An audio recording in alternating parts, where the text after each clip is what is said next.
霍华德这番话一出口，整个现场登时掌声雷动。除了史蒂夫和罗伊斯之外的罗斯柴尔德家族成员，几乎同时跳起来疯狂鼓掌。像大卫·罗斯柴尔德，甚至不由自主地流下了激动的泪水。他们没有一个人希望霍华德退位，更不希望史蒂夫继位。维持现状就是他们最大的奢望，因为维持现状能够确保他们眼下的既得利益不会受到太大冲击。说不定将来万一立了大功，还有逆袭取代史蒂夫成为新任继承人的机会。原本他们还以为维持现状是不可能实现的美梦，可没想到这个梦想竟然成真了。史蒂夫此时已经生无可恋，他早猜出会是这样一个局面，只是没想到自己这个爹能把这件事说得如此冠冕堂皇，这让他心里很是恼怒。不过不幸中的万幸是，老爷子已经把自己和儿子列为了第一、第二顺位继承人，如此一来，自己自将来继位的机会就大了许多。只要这中间不出什么幺蛾子，以后自己必然还是罗斯柴尔德家族的下一任族长。霍华德此时看着绝大多数儿孙们的反应，心里也十分满意。一想到未来几年自己还能在这里发号施令，他便不由感叹，这600亿花的其实也挺值。他心里不禁感慨，哎呀，这人辛辛苦苦的挣钱，为的不就是多过几年好日子吗？这要是有机会活到200岁，半数家产拱手让人又算得了什么？2个小时后，海伦娜回到了加拿大首都渥太华。这一路上，她都在思考，自己究竟该如何向叶晨汇报自己在纽约取得的进展。如实说，那是不可能的，因为叶晨之前跟他约定好了，这颗丹药卖的价格，海伦娜可以拿走一半。这丹药实际卖了600亿美元，外加一套 AI 模型。AI 模型是叶晨附加的条件，所以不在分成的范围内。这也就意味着，如果真按叶晨说的，自己应该分的300亿美金。可是自己怎么能拿走叶晨这么多钱？这一点，海伦娜无论如何也说服不了自己。所以她思前想后，决定向叶晨撒个谎，把罗斯柴尔德家族那500亿美金押金也按照销售额报给叶晨，告诉叶晨丹药买了1100亿美金，按照约定，自己拿走其中550亿，给叶晨550亿。如此一来，实际自己拿走的只有50亿美金，这已经是海伦娜内心深处能够接受的最高佣金了。打定主意，海伦娜便掏出手机，给叶晨打了个电话。而此时此刻的叶晨还在返回金陵的飞机上，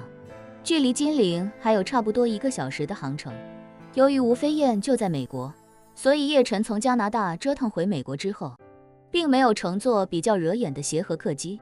而是乘坐了一架不起眼的普通公务机。回国的旅程也就被拉长了许多。飞机航速慢，再加上中间经停补给燃料，所以飞了10多个小时，还没有到达目的地。接到海伦娜发来的语音通话，叶晨便猜出她应该是向自己报喜，于是便接通之后，笑着问她，海伦娜，你已经离开纽约了？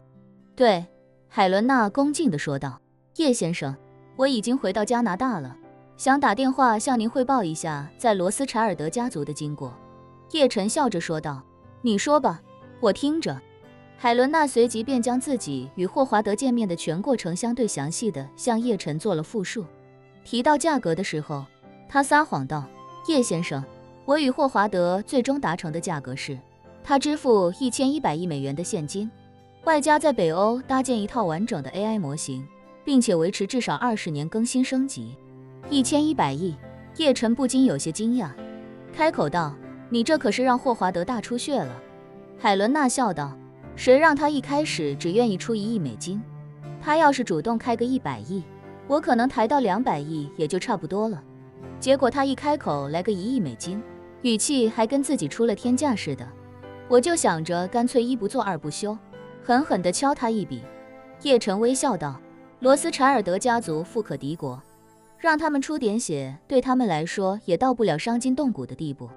霍华德心里应该还是觉得划算的。海伦娜笑着说道，再过几年估计他就会愿意出2000亿美金来买一颗丹药了。叶晨道：“这就得看他的具体表现了。要是表现得不好，以后什么丹药都不会卖给他。”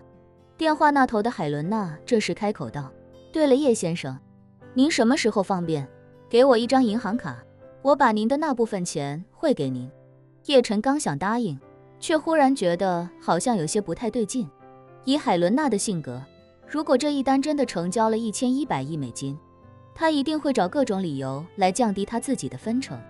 自己想让她按约定拿走一半，恐怕要费不少口舌。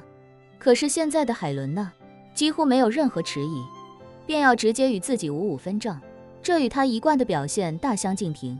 这也让叶晨笃定，里面一定有什么猫腻。叶晨心中揣测，海伦娜大概率是跟自己说了谎，实际的成交价应该不会有1100亿美金这么高，他极有可能故意将价格报告，以此来降低他应得的那部分报酬。想到这里，他便对海伦娜说道：“这笔钱你先替我拿着吧，我没什么用钱的地方，更何况这么大笔现金，我手头目前也没有一个合适的账户安置。”叶晨担心海伦娜把绝大部分销售所得都分给自己，所以便打算先不收这笔钱，等自己弄明白之后再说。更何况他现在也确实不缺钱，而且有着还不完的充沛现金流，根本不需要这500多亿美金，